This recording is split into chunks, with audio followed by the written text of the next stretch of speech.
Math learning ক্লাসের পক্ষ থেকে সবাইকে স্বাগতম। তো আজকের ভিডিওর মাধ্যমে ষষ্ঠ শ্রেণীর ছাত্রছাত্রীদের জন্য ম্যাথের পূর্ণাঙ্গ সমাধান শুরু করতে চাচ্ছি। তো এখানে এই ষষ্ঠ শ্রেণীর যে বই আছে, বোর্ড বই, সেই বোর্ড বইয়ে টোটাল অধ্যায় আছে 8টা অধ্যায় আছে। তো এখানে এই যে 8টা অধ্যায় আছে, তো 8টা অধ্যায়ের সবগুলো অধ্যায় একদম শুরু থেকে শেষ পর্যন্ত বিস্তারিত আলোচনা করব।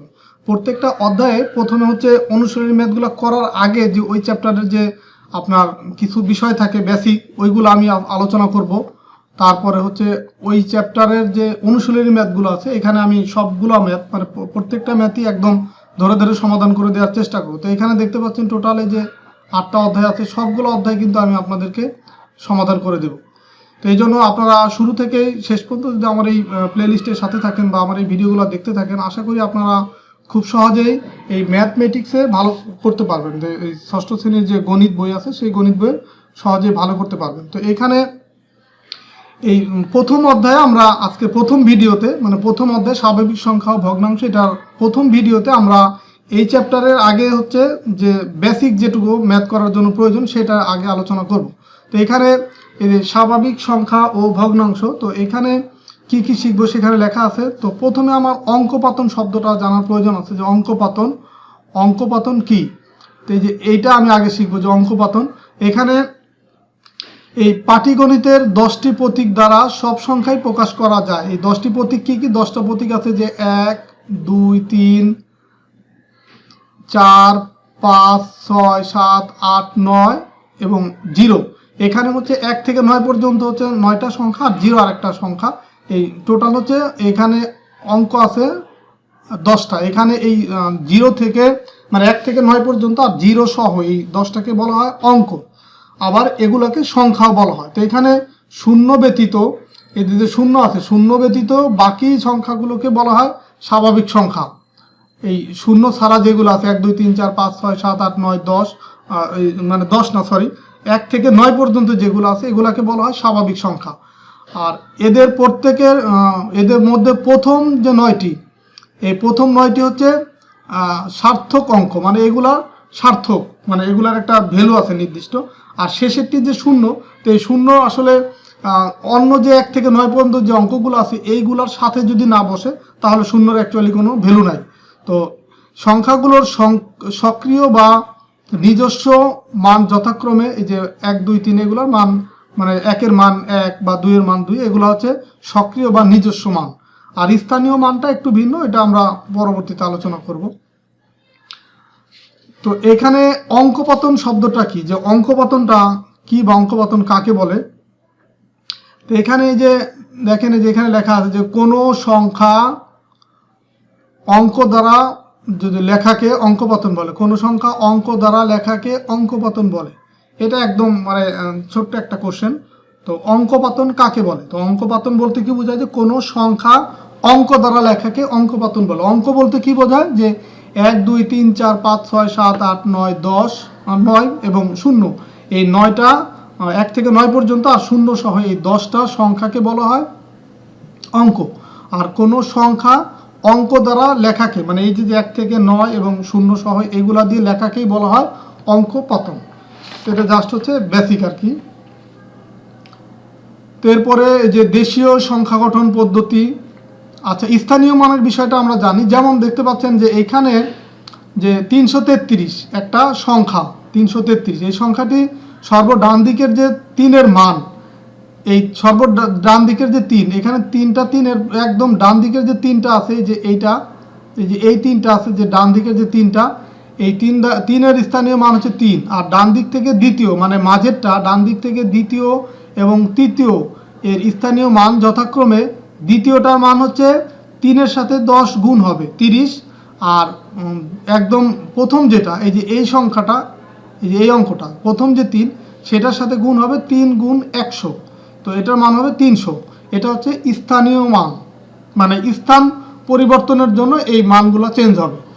যে অঙ্ক কিন্তু একই অঙ্ক, যে সবগুলাই কিন্তু 3, কিন্তু আপনার এই 3-এর স্থানের জন্য, যে একক স্থানের ডান দিকে, সর্বডান দিকের এটাকে বলে একক স্থানীয় অঙ্ক। তারপরেরটাকে বলা হয় দশক স্থানীয় অঙ্ক। তারপরেরটা হচ্ছে শতক স্থানীয় অঙ্ক। তো একক স্থানীয়টার মান হচ্ছে যে অঙ্ক থাকবে ওইটাই, আর দশক স্থানীয় যেটা সেটাকে 10 দিয়ে গুণ করতে হবে, শতক স্থানীয় যে অঙ্ক থাকবে সেটাকে 100 দিয়ে গুণ করতে হবে। তো টোটাল এখানে দেখেন এই যে 333, এখানে 3 হচ্ছে এই যে প্রথম যে 3 এটা শতক স্থানীয়, এখানে 100 দিয়ে গুণ হবে এটা, তারপরের 3টা হচ্ছে মাঝের যে 3 এটা হচ্ছে দশক স্থানীয়, তো এই কারণে দশকের স্থানে আছে এখানে 10 দিয়ে গুণ হবে, আর লাস্ট এটা একক স্থানীয় আছে এটাকে কিছু দিয়ে গুণ করতে হবে না। এই হচ্ছে 333, এটা হচ্ছে স্থানীয় মান। দেশীয় সংখ্যা গঠন রীতি বলতে আমরা কি বুঝি? দেশীয় সংখ্যা গঠন রীতি হচ্ছে আমরা এই যে যেটা শিখবো যে একক, দশক, শতক, হাজার, অযুত, লক্ষ, নিযুত, কোটি। তো এখানে এই যে হাজারের ঘর হচ্ছে 2টা, এই হাজার আর অযুত এটা 2টা মিলে হবে, আর লক্ষর ঘরেও এখানে 2টা মিলে হবে যে লক্ষ আর নিযুত। কোটির ঘর সিঙ্গেল, আর এইখানে একক, দশক, শতক এগুলো হচ্ছে সিঙ্গেল। তো এগুলো আমরা যখন আমরা প্র্যাকটিক্যালি ব্যবহার করব তখন আরও ক্লিয়ার হবে এই কনসেপ্টটা। তো আমরা জাস্ট এতটুকু আগে জেনে রাখি যে এখানে হচ্ছে একক, দশক, শতক, হাজার, অযুত, লক্ষ, নিযুত, কোটি, এই নামগুলা সাথে একটু পরিচিত হলেই হবে। আমরা ম্যাথ করার সময় আরও বিস্তারিত শিখবো এবং প্র্যাকটিক্যালি তখন দেখব। তো এইখানে যে কিছু ম্যাথ প্র্যাকটিক্যালি উদাহরণ হিসেবে করে দেওয়া আছে, তো আমরা সমাধান করার সময় এগুলা ক্লিয়ার হয়ে যাবে। এগুলো আর এখন এখানে দেখতেছি না বা দেখবো না, অনুশীলনের ম্যাথগুলো করার সময় এই বিষয়গুলো বিস্তারিত দেখব। তো এই যে আমরা দেশীয় সংখ্যা গঠন পদ্ধতি দেখলাম, এখন এই যে আন্তর্জাতিক সংখ্যা গঠন পদ্ধতি, এটা আবার একটু ডিফারেন্ট। যে এখানে আছে যে একক, দশক, শতক, হাজার, এই দেশীয় ক্ষেত্রে কিন্তু এই 4টা ছিল, একক, দশক, শতক, হাজার। তারপর হচ্ছে দেশীয় সংখ্যা গঠন একটু ভিন্ন ছিল, যে একক, দশক, শতক, হাজার, অযুত, লক্ষ, নিযুত, কোটি, ওইরকম ছিল আর কি। আর এখানে হচ্ছে একক, দশক, শতক, হাজার, তারপর হচ্ছে মিলিয়ন, বিলিয়ন, একটু ডিফারেন্ট। এটা হচ্ছে আন্তর্জাতিক গণনা পদ্ধতি। তো এটাও জাস্ট এখানে এইটুকু জেনে রাখেন, ম্যাথ করার সময় বিস্তারিত ক্লিয়ার হবে। এই যে দেখেন দেশীয় আর আন্তর্জাতিকের ডিফারেন্সটা যে এখানে দেওয়া আছে, যে দুইটার ক্ষেত্রে কি শিখছি আমরা, যে এখানে একক, দশক, শতক, হাজার, অযুত, লক্ষ, নিযুত, কোটি, এটা ছিল দেশীয় সংখ্যা গঠন পদ্ধতি এটা। আর আন্তর্জাতিক যেটা সেটা হচ্ছে যে এটা একক, দশক, শতক, হাজার, মিলিয়ন, বিলিয়ন। তো এটা হচ্ছে আন্তর্জাতিক। তো এই দুইটা জাস্ট হচ্ছে এই নামগুলো মনে রাখেন, ম্যাথ করার সময় আমরা দেখবো বিস্তারিত। এখানে আরেকটা বিষয় জানার প্রয়োজন, সেটা হচ্ছে 1 মিলিয়ন। যে 1 মিলিয়ন ইকুয়াল আমরা কি বুঝি? 1 মিলিয়ন বলতে আন্তর্জাতিক ক্ষেত্রে এটা ব্যবহার করা হয়। 1 মিলিয়ন বলতে বোঝায় 10 লক্ষ, আর 1 বিলিয়ন বলতে বোঝা হচ্ছে 100 কোটি। তো এখন আমরা এই যা ছিল আমরা মানে এই ম্যাথ করার আগে আমার যতটুকু আলোচনার প্রয়োজন সেই আলোচনাটুকু আমি কমপ্লিট করে ফেললাম। তো এখন হচ্ছে আমরা এই চ্যাপ্টারের ম্যাথগুলা করব। এই যে এখানে দেখেন 1 থেকে 7টা ম্যাথ আছে, এই 7টা ম্যাথ আমরা সমাধান করব এবং প্রত্যেকটাই হচ্ছে আমরা বুঝে বুঝে সমাধান করব। মুখস্থর কিছু নাই, আমরা ধীরে ধীরে বোঝার চেষ্টা করব। যে এখানে দেখেন একের যে 1 থেকে প্রায় 10-12টা ম্যাথ আছে, তো আমরা একটা যদি ভালোভাবে শিখি বাকিগুলো আমরা খুব সহজে পারবো। তো আমরা এইগুলো এখন সমাধান করব, অনুশীলনের যে ম্যাথগুলো আছে সেগুলো সমাধান করব। তো এই যে এখানে দেখেন সমাধান হিসেবে যেটা দেয়া আছে, এখান থেকে আমরা প্রথম যে ম্যাথ 1 নম্বরের যে ক যেটা, তো 1-এর ক, এখানে যে ম্যাথটা দেওয়া আছে, তো এই ম্যাথে তো 1-এর যে ক সেই ম্যাথটা দেওয়া আছে কি 20,070, 30,008, 50,400। তো এইগুলা হচ্ছে জাস্ট অঙ্কে আমাকে প্রকাশ করতে হবে, কথায় লেখা আছে, আমাকে অঙ্কে প্রকাশ করব বা অঙ্ক পাতন করব। তো প্রথম যেটা যে 20,070, তো এই ম্যাথগুলো করার জন্য প্রথমে আপনাকে যে একক, দশক, শতক, আমরা দেশীয় সংখ্যা গঠন পদ্ধতি যেটা শিখে আসছি, যে একক, দশক, শতক, হাজার, অযুত, লক্ষ, নিযুত, কোটি, এভাবে লিখে নিতে হবে। দেন হচ্ছে এই যে 20,070 যে প্রথম অঙ্কটা ছিল 20,070, তো 20,070-এর এই ম্যাথটা করার জন্য দেখেন এখানে 20,070 মানে হাজারের ঘরে আছে কত? 20 আছে। তো এখানে এই যে হাজারের ঘরটা ছিল কি জোড়া জোড়া, হাজারের ঘর ছিল কি জোড়া জোড়া। এখন 20,000, তার মানে আমরা এই যে হাজারের যে ঘরটা আছে, এই যে একক, দশক, শতক, হাজার, অযুত, লক্ষ, নিযুত, কোটি, এই লক্ষ আর নিযুত মিলে একটা, এটা একটা জোড়া, আর এই যে এটা হচ্ছে একটা জোড়া, আর এই যে অযুত আর হাজার অযুত এটা একটা জোড়া। আর শতক, দশক, একক এগুলো হচ্ছে সিঙ্গেল আছে। তো এখন 20,000 তার মানে আমার এই হাজারের যে ঘর সেখানে আমরা 20 বসবে, মানে জোড়া হিসেবে বসবে, এই কারণে তার বাম থেকে শুরু হবে। যেমন ধরো এখানে যদি থাকতো আপনার 5,000, মানে একটা অঙ্ক যদি থাকতো তখন কিন্তু 5 এখানে বসতো। আর যেহেতু এই যদি 10-এর পরে হয় তখন হচ্ছে দুইটা অঙ্ক মিলে লিখতে হয়, এটা সংখ্যাটা হয়, এই কারণে 20,000 তার মানে এই যে এখানে আমরা 20 লিখছি, আর হচ্ছে 20,070। তো দেখেন 70 হচ্ছে দুইটা অঙ্ক মিলে লেখা, যে দেখেন যে 70 হচ্ছে যে এরকম 70। তো এই 70-এর একক স্থানীয় ঘরে বসবে 0, আর দশক স্থানীয় ঘরে বসবে তাহলে 7 বা 7। আর শতকের এই জায়গায় কিন্তু কিছু নাই, তো যেটা নাই সেটা হচ্ছে 0 বসবে। এখন যে কথায় প্রকাশিত সংখ্যাটি অঙ্ক পাতনের পর দেখা যায় শতক ও এককের ঘরে কোনো অঙ্ক নাই। এই যে এককের ঘর, এখানে দশকের ছিল কত? 70 এই যে লিখলে দশকের ঘরের একটা মান আমরা পাই 7, কিন্তু এককের ঘরে কিন্তু কিছু নাই, মানে 0 এটা। তো শতক ও এককের ঘরে কোনো অঙ্ক নেই, সুতরাং এ খালি ঘরগুলোকে শূন্য বসিয়ে সংখ্যাটি পাওয়া যায়। মানে যেখানে কোনো মান থাকবে না বা কোনো সংখ্যা থাকবে না সেখানে আমরা 0 বসিয়ে দিব। তো এই কারণে এই যে দেখেন এই যে শতকের ঘরে কিছু নাই, আবার এককের ঘরে কিছু নাই, এই কারণে এই দুটো আমরা 0 দিয়ে ফিল আপ করলাম। আর 20,000 এখানে লিখলাম, মানে এখানে প্রত্যেকটা ঘরে আমরা একটা একটা করে মান লিখব, ঠিক আছে। এই কারণে এই যে 20,000 বা 30,000 যেটাই থাক, এই যে আগের ঘর থেকে শুরু হবে, কারণ হাজারেরটা জোড়া জোড়া বসবে এই কারণে, ঠিক আছে। এখন যে এই কথাটুকু লিখে দিলাম, তো উত্তর কি হবে? 20,070 মানে এই যে 20,070। আর এখানে আমরা আরেকটা বিষয় আলোচনা করা হয় নাই বা বলা হয় না, সেটা হচ্ছে আমরা যে সংখ্যাগুলো লিখব বা যে সংখ্যা লিখব সেটা হচ্ছে যত সংখ্যায় আমি লিখি, এইখানে যেমন আমরা লিখছি 20,070। তো এখন এই ডান দিক থেকে আমরা যদি গুণে যাই, তো সেই ক্ষেত্রে আমরা ডান দিক থেকে এই 3 ঘর পরে হচ্ছে কমা হয়। যেমন আমি এটা যদি কমা ছাড়া লিখতাম 20, এই যে 0, তারপরে হচ্ছে 70। তো এখন এই যে 1, 2, 3, এই যে এরপরে একটা কমা, আর এরপরে বাম দিকে যত যাবে 2 ঘর পর পর কমা হবে। এটুকু মনে রাখলেই হবে যে আমার যত বড় অঙ্কই হোক, প্রথমে হচ্ছে আমার 3 ঘর পরে হচ্ছে ডান দিক থেকে 3 ঘর বাদ দিয়ে কমা, তারপর হচ্ছে 2 ঘর পর পর কমা। তো এখন এখানে টোটাল অঙ্ক আছে 5টা, তার মানে এই যে আমি 3 ঘর পরে এখানে কমা দেব, ঠিক আছে। এটা সহজভাবে আমরা করতে পারলাম। তো 2 নম্বর যেটা 30,008, তো এটা আমরা একক, দশক, শতক, হাজার, অযুত, লক্ষ, নিযুত, কোটি এইভাবে করে আমরা লিখব। লেখার পরে এখন দেখেন 30,000, তার মানে হাজারের ঘরে এই যে হাজার আর অযুত, যেহেতু হাজারেরটা হচ্ছে জোড়া জোড়া বসবে, তো 30,000 মানে এই বামের ঘর থেকে শুরু হবে, অযুতের ঘর থেকে শুরু হবে। তারপরে 30,000 কত? 30,000 বলছে 8।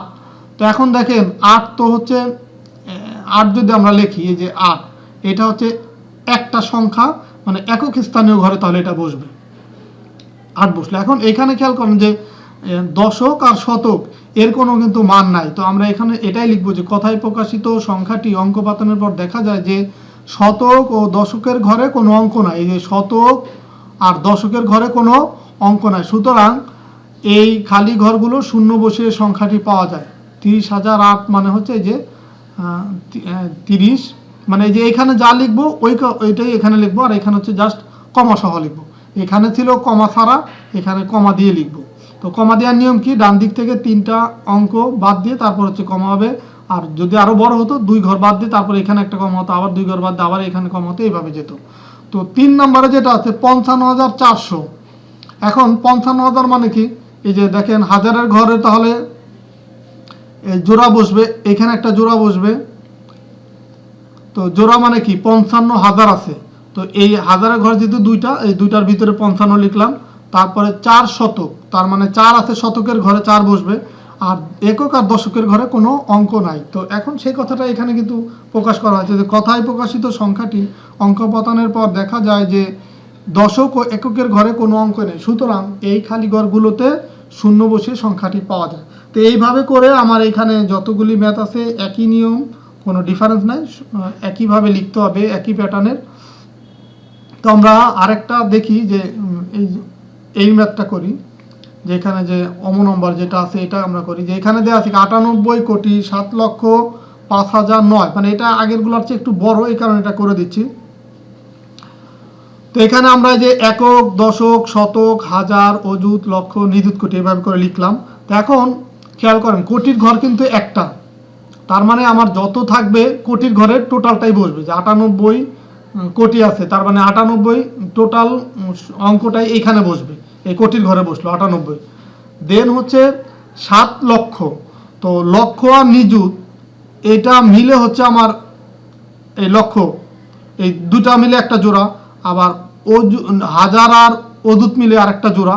তো এখন এইখানে আছে কি 7 লক্ষ, তো লক্ষর ঘরে 7 বসলো, তারপরে হচ্ছে 5,000, তার মানে হাজারের ঘরে 5 বসবে, লাস্টে আছে 9 বসলো। তো এইগুলি বসানোর পরে বাকি যেগুলো থাকবে সবগুলো হচ্ছে শূন্য দিয়ে ফিল আপ করবো। যেমন নিযুতের ঘরে কিছুই ছিল না, শূন্য দিলাম, অযুতের ঘরে কিছু ছিল না, শূন্য দিলাম, শতকের ঘরে কিছু ছিল না, শূন্য দিলাম, দশকের ঘরে কিছু ছিল না, শূন্য দিলাম। এখন এই যে আমি যে 98 কোটি লিখলাম, তো 98 হচ্ছে কোটির ঘরে চলে গেল, আর 7 লক্ষ, এই 7 হচ্ছে লক্ষর ঘরে চলে গেল। এটা যেহেতু একক স্থানীয় লক্ষের ঘরে চলে যাবে। যদি এমন হতো যে 70 লক্ষ, তখন কিন্তু এই 70টা এইভাবে, এইখানে 7 এখানে 0 এইভাবে লিখতাম। তো 5,000, হাজারের ঘরে 5 চলে গেল, আর এককের ঘরে 9 আছে, 9 এখানে লিখলাম। তো এখন কথায় প্রকাশিত সংখ্যাটি অঙ্ক পাতনের পর দেখা যায় যে নিযুত, অযুত, শতক, দশকের ঘরে, মানে এই যে এই ঘরগুলোতে কোনো সংখ্যা ছিল না, এই যে নিযুত, অযুত, তারপরে শতক, দশক, এই ঘরগুলোতে কোনো অঙ্ক নেই। সুতরাং এই খালি ঘরগুলোতে শূন্য বসিয়ে সংখ্যাটি পাওয়া যায়। যেহেতু কোটির বামে সাধারণত কোনো নাম ব্যবহৃত হয় না, তাই কোটির সম্পূর্ণ মানকে একসাথে কোটির ঘরেই বসাইতে হবে। মানে যেটা আমি আগেই বললাম যে এখানে জাস্ট আছে যে কাজটা করলাম ওইটাই কিন্তু এখানে আমি লিখে দিলাম। তো টোটাল 98,07,05,000। তাহলে আমি এখন এই যে এখানে যা যা লিখছি সব এখানে লিখবো। আর নিয়ম অনুসারে কি আমি বলছিলাম যে ডান দিক থেকে 3 ঘর পরে একটা কমা, তারপরে 2 ঘর পরে কমা, তারপরে 2 ঘর পরে আর একটা কমা, এইভাবে করে কমা দিয়ে এটা প্রকাশ করব। তো এইভাবে যদি বড় কোনো ম্যাথ থাকে তাহলে সেটা এভাবে করতে হবে। এখানে পরেরটা দেখতে হবে 102 কোটি। তো যতই থাক কোটির ঘরে যাই থাক সব কিন্তু এই মানে যত বড় 3-4 সংখ্যাও যেই থাকে সব কোটির পরে কিন্তু আর কিছু নাই, কোটির বাম পাশে আর কিছু নাই, সো কোটির ঘরে পুরোটা বসবে। দেন যে আবার যে 5,000, হাজারের ঘরে 5, তারপরে লাস্টে 8, যে 8 আছে এককের ঘরে 8 বসবে, বাকিগুলো শূন্য দিয়ে ফিল আপ করবো।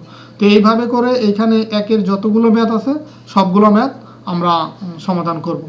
তো আমি যেগুলো বুঝাই দিলাম, বাকি যেগুলো আছে আপনারা নিজেরা একটু দেখার চেষ্টা করবেন, বা এইভাবে যদি নিয়ম অনুসারে করেন তাহলে পারবেন আশা করি। তো আজকের ভিডিওতে আমি এই পর্যন্তই আলোচনা করব। আমরা পরবর্তী ভিডিওতে 2 নম্বর থেকে বাকি ম্যাথগুলো সমাধান করার চেষ্টা করব। তো ঠিক আছে, সবাই ভালো থাকবেন, সুস্থ থাকবেন। পরবর্তী ভিডিওতে আমরা পরের ম্যাথগুলো সমাধান করব। আল্লাহ হাফেজ।